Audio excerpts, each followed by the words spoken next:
back to another episode of Card Talk, a podcast where we spend just a little bit of time. That's just a little bit of time talking about cards from Lord of the Rings card game. I'm your host, Dave Walsh. And I'm Grant Thompson. Only around for a little bit of time. And I'm Ted Bannock. I love talking about cards a little. I wasn't doing any sort of spoiler. I was just trying to mix up my entry here with my intro. Like to thank our patrons a little? A little? We like to thank our patrons a lot, Ted. Oh, okay. Okay, yes. But Ted, I was glad that I got your concerned look on your face as you were trying to figure out where Grant and I were going. And so anyways, everybody, thank you so much to all our patrons. We have a bunch of patrons, 38 of them. If you want to become a patron, please join us here at patreon.com/cardtalk2018. And you too can be eligible for swag. You have to join by May, anytime in May or before, and then you will be eligible for the $5 a month swag. We're going to send a little swag to everybody, whether you're $1.50 or $1 million swag person. But the $5 is the level that allows you to get the big swag. So we will read off the names in the of all the patrons, and we will read off the names alphabetically by email address. So let me do that. Let me do that right now. So there's Edmund, Anders, Chris, Brandon, Carl, Niall, David, Russ, Dominic, Daniel, Eric, Justin, Scott, Joe, Joseph, Joshua, Alex, Matt, Kyle, Lou, Sean, Moritz, Mike, Peter, Phil, Robert, Dan, Reagan, Rachel, Robert, I can't do it in one breath, Jason, Micah, James, Tony, Valentine, and Vardine. Any list that puts Vardine at the end of it has got to be a good one. So anyways, those are our patrons. Thank you so much for keeping the lights on. And Vardine, I am just joking around with you, buddy. Thank you so much for being an awesome patron. So, Grant, what do you have for us tonight?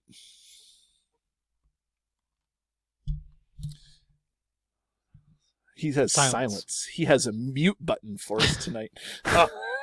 Right. Sorry about that, guys. I have a little friend that likes to be Bywater. He likes to be Bywater? Okay. Yeah, he's the Bywater Shirriff. The 2 cost, 1 willpower, 1 attack, 1 defense, 2 hit point, hobbit sheriff from the Fate of Wilderland. He gets +1 to his stats while you are engaged with an enemy with an engagement cost higher than your threat. Okay, so the Bywater Shirriff. I will say that to kind of start this off with a little bit, if you don't know, listeners and viewers, or however you're taking in your Card Talk episode, I love to build with hobbits. I kind of make it my job to build hobbits in all sorts of ways, and I just find them so fun and thematic to play with. So the Bywater Shirriff, there were 12 sheriffs in the Shire, and the Bywater Sheriffs weren't really named, but there were 3 from each farthing, and so the Bywater Sheriffs were there. So this made it into the game, and I think that the art. I will mention the art first. I think the art is a reference to the winter where the Brandywine froze, and the wolves crossed the Brandywine, and the sheriffs were sent to protect the Shire. So I think that's what this is referring to, because that's definitely a wolf and not a warg that's there. So I like that this this card is in the game. I will say that he actually is one of the very first cards that I cut when I'm building a Hobbit deck, though, because I find that, he's another 1/1/1 2 hit point Hobbit, and he very rarely gets to keep his bonus. And where a Hobbit typically needs the help is where a Hobbit deck typically needs the help is during questing. And so I'm finding myself questing for 1 a lot with this guy instead of keeping him ready and using him to attack or defend for 2. And he's fragile enough that, he's a chump defender, but there's plenty of chump hobbits that do more fun and interesting things. The only thing that I think is, what do I want to say? The only thing that I think is good about him is he's a non-unique hobbit and he's in tactics. And so that's not to say that he's bad, but the fact that there's so many unique hobbits that it's hard to fill out a hobbit deck. And so this gives you another non-unique hobbit, and it can give you some reasonable stats. But Ted, what do you have to say about the Bywater Shirriff, if anything? I think he's great. He fits directly into that Hobbit archetype. I mean, the Hobbit archetype is all about engaging enemies that are higher than your threat. And his ability is just to get a bonus under that condition. So essentially for that cost of 2 most of the time. Yeah, you're right, though. They're conditional. So most of the time when I play him, I'm not getting that willpower boost unless you're pairing him with like a Dunedain deck, which there's some decks out there, right, where you engage enemies and then you keep them engage with you. And he fits very well into that strategy for playing Tom Cotton, because Tom Cotton also gives you that resource smoothing if you have an enemy engaged with you and they share a sphere. He can get the Tom Cotton will also boost this guy when he comes into play. So very often when you play him, he'll come into play with 4 attack if you have Tom Cotton and you have the enemy that's higher than your threat. And that happens most of the time in Hobbit decks, I feel like. So I will sometimes, there's a lot of great targets for Raise the Shire, which is the event that lets you go fish out a Hobbit. Like there's tons, we've had a whole episode on that, right? With one of our patrons, actually. Yeah.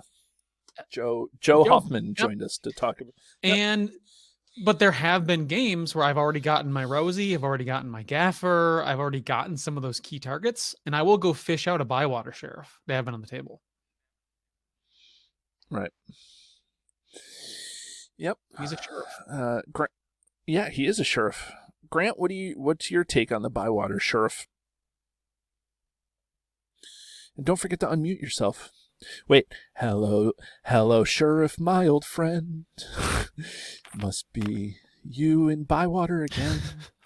Okay, but I got another track for the Card Talk soundtrack of silence. Yes, I'm gonna start that, and that's the first song, "The Sound of Silence," right, by Simon and Garfunkel. Go ahead. If you want a full rendition of David singing "Sound of Silence" for the Bywater Shirriff, please subscribe to Patreon, and once we hit $50,000, David will record "Sound of Silence" for the Bywater Shirriff. Sound of Silence, yeah. But no, Bywater Shirriff isn't a bad card. I mean, I've ran Hobbit decks, and he's made it into a few. But as David says, his stat boost is situational, and I would agree with David's explanation that this is when the Brandy White and Frozen, the Wolves, came into the Shire. It makes sense. But as David said, you're generally going to, his stat line's marginal at best. But for 2 cost in tactics for another Hobbit, yeah, I'd generally put them in. I might cut them later if the deck isn't functioning the way I want it. But to start off with, he makes it in. Yeah, and Grant, you make you make some good validating points to mine, and I don't want to give anybody the impression that I dislike this card. Off the bat, without the bonuses, you get great value for your money. 2 cost for 5 stats, that's above average. Typically, especially new players out there, when you're looking at cards and value for the cards, an easier, like, low budget way to do it is add up all their attributes, the willpower, attack, defense, and hit points, and divide that by 2. If the cost is equal to or less, then that's good cost. If it's more than that, then it's probably bad cost. So like something like Ally Radagast is 5 cost, so you would think that he has 10 stats, but I think he's got 8. So, or maybe even 7. Like it's silly to think about how not well costed Radagast is. So this guy is a great body to have on the board, but I'm actually going to argue with Ted a little bit. I probably should have argued with before I went to Grant, but Ted, you're talking about Tom Cotton, and the only argument that I'm gonna say is that having a Tom Cotton deck, they exist, but I feel like that's not a huge thing that hobbits do. I've built a Tom Cotton deck. I take and I build a Tom Cotton deck, and I force snare an enemy using lore hobbits, and that's fun and things like that. But I feel like that Tom Cotton deck is just one smaller version of kind of the general, archetype out there of the, it's that Tom Cotton thing is not. Well, even without the Tom be all Cotton, and end all, do the you- be all and do end you play all of. Pippin in your Hobbit decks? Yeah, I assume you mean Lore Pippin, Lore right? Pippin, The gives Yeah. +1 for every Hobbit hero. Yeah, and generally you are engaged. He's upping the threat cost, and then you're engaging enemies just to get the card draw.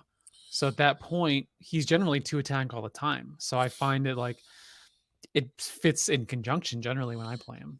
Yeah, and I'm not trying to say that this guy's horrible, but I guess what I'm saying is hobbits as a whole, like saying that Tom Cotton is the Bywater Shirriff fits into a lot of different hobbit decks.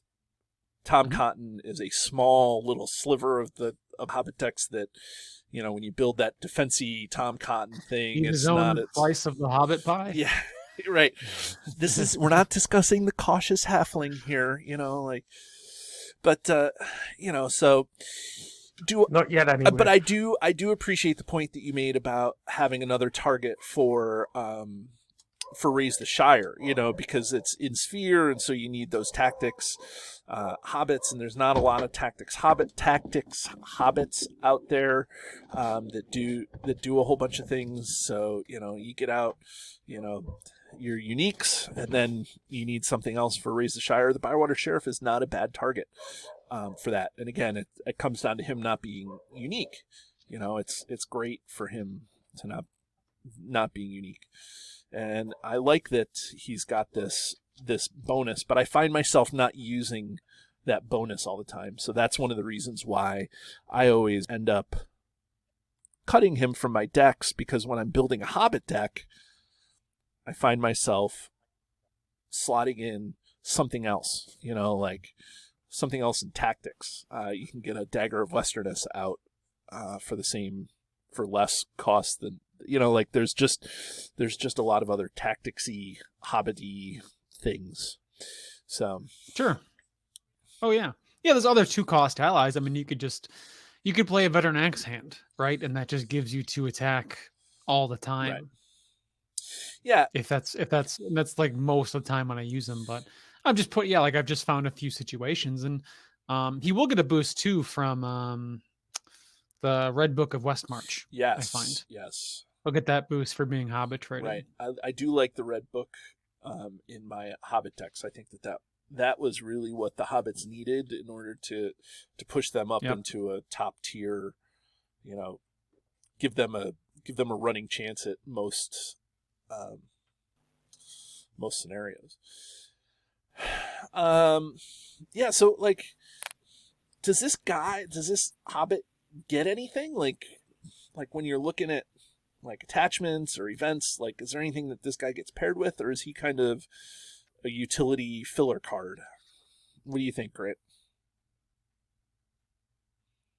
This is the sound of silence. David, I thought we agreed $50,000. Oh, right. Then you get to record it.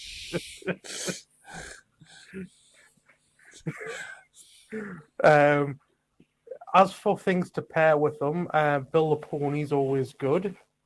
Gives them an extra hit point. There's not really... I mean, you could put a hobbit pipe on them, I suppose, and a spare pipe, if you want to get out all the pipes and then play Smoke and Think. But in all honesty, I wouldn't say there's an awful lot that can go on them. Right. Ted? Because... Ted, is there something that we're missing here? No, not really. Yeah. I think we hit all the key points. He functions all on his own because you're gonna, again, the higher engagement cost is part of the Hobbit strategy. So his ability is just kind of gonna trigger when it triggers.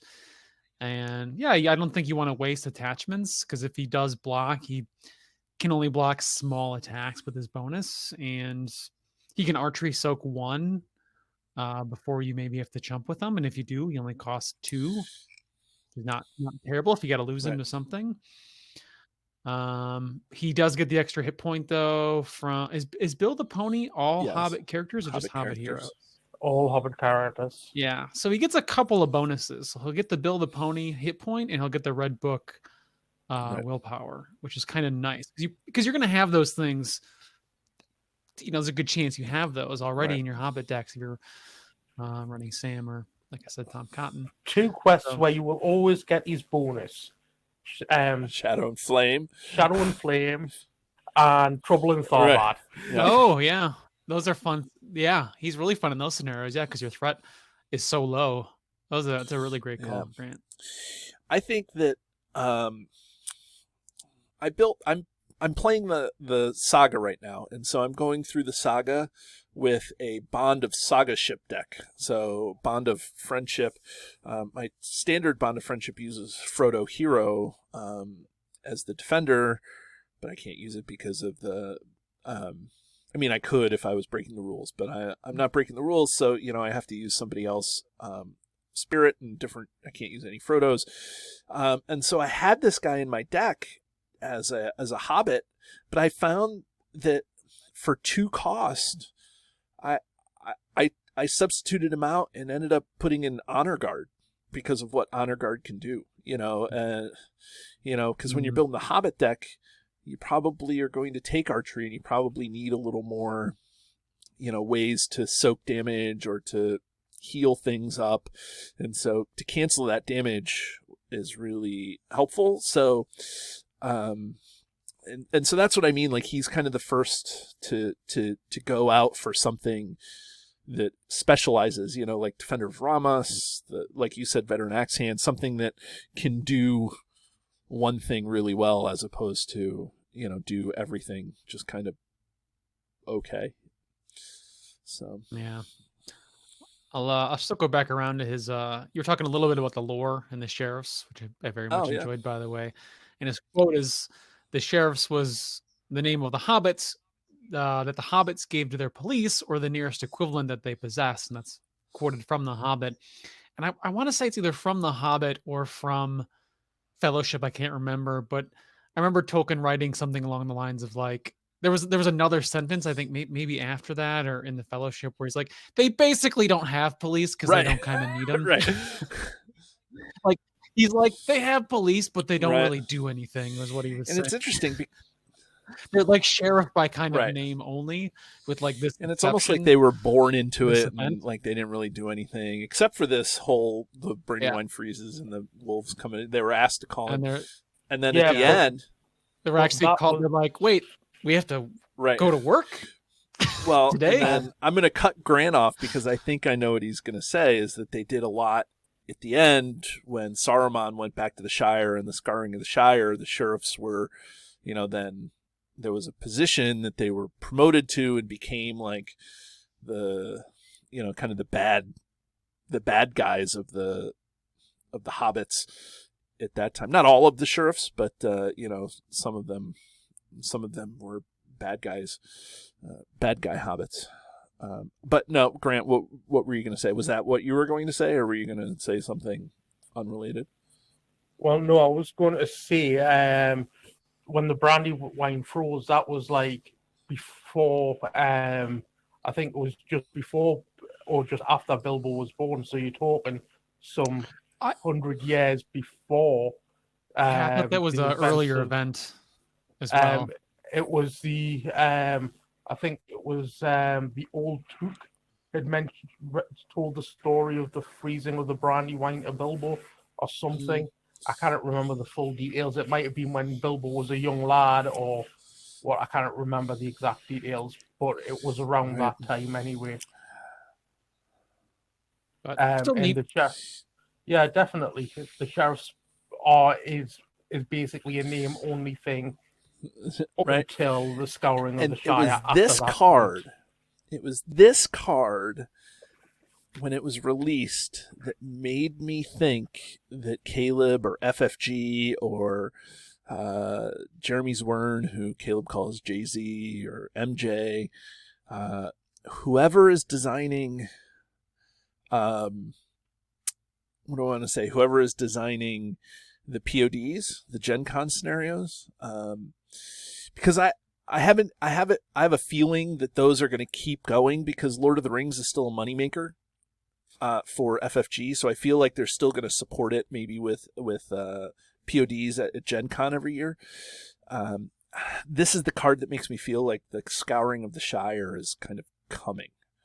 Like there's the Bywater Shirriff, and like that's going to be part of, like that these sheriffs are going to end up being part of that whole thing. I don't know, but that would be really neat to see a Scouring of the Shire scenario.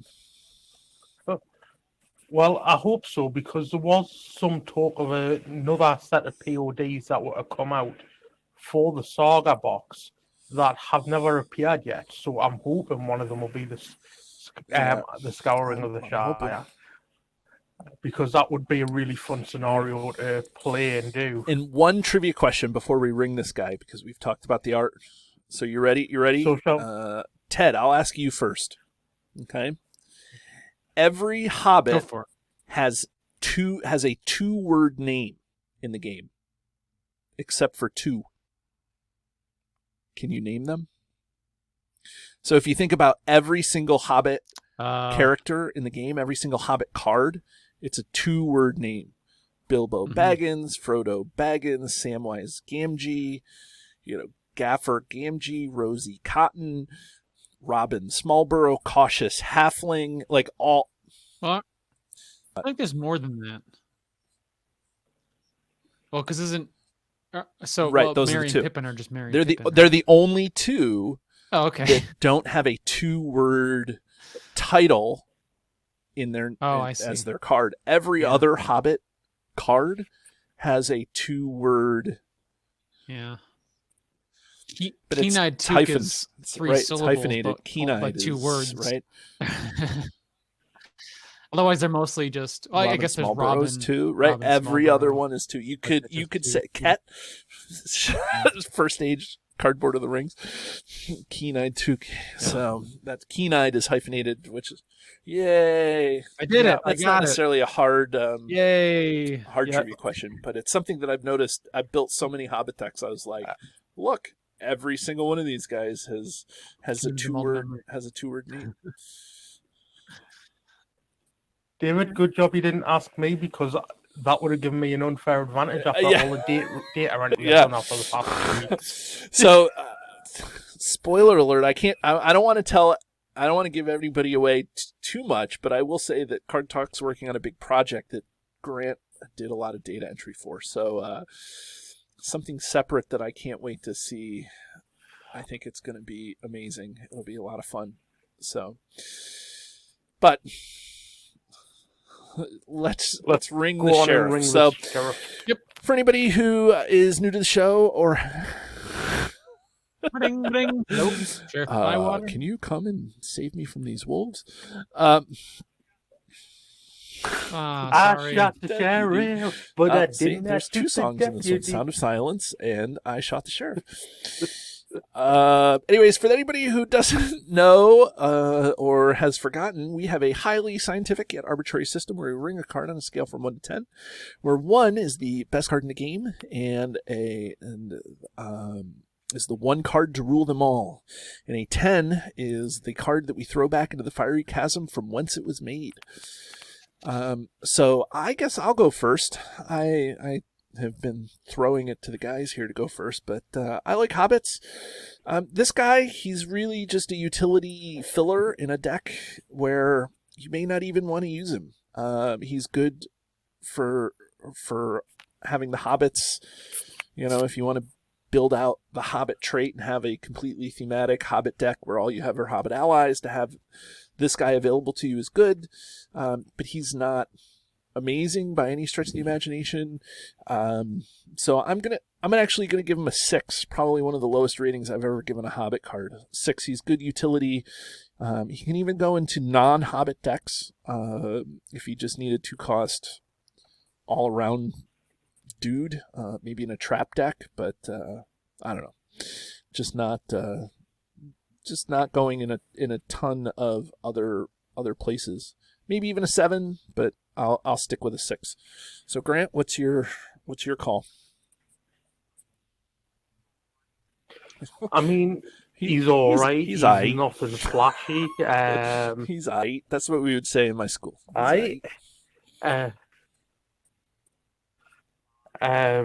He's not bad for what he gives you, but I'm giving him a 5. Yeah. I like his artwork. That's his favorite. Otherwise, he'd have a 7. Ted, what's your take on the Bywater Shirriff? Yeah, I think he slots well into the Hobbit archetype with his ability. I was very happy to see him come out, because he will get a couple of Hobbit bonuses that we named for a body being on the table. Wow. So I'm gonna. That's give a him Hobbit 4. card that Ted likes more than I'd like. Maybe it's. Mm-hmm. Oh yeah. Well, I didn't think I'd see the day. that's fine. Anyways, everybody, that's our show on the Bywater Sheriff. Join us again next week as we talk about more cards in the game. I will see you later, and have a good night. Do you love the content? Here's what you can do to stay connected. Become a patron. The money collected through Patreon goes into keeping the lights on here at the podcast. We love our patrons, and you can join at many different levels. Visit patreon.com/cardtalk2018. You can subscribe to us, whether you're watching our YouTube channel or you're listening to us in your favorite podcatcher. Hit the subscribe button to get notifications of all our new episodes. Didn't know we were an audio podcast? Find us by searching Card Talk to get access to our 120 plus regular episodes. Didn't know we were a video channel? Find us by searching Card Talk LOTR LCG on YouTube, and there you can find not only our regular episodes, but you can find our bonus playthroughs and other content related to the game. Want to get a hold of Ted, Grant, or myself? Feel free to email the podcast at cardtalk2018@gmail.com.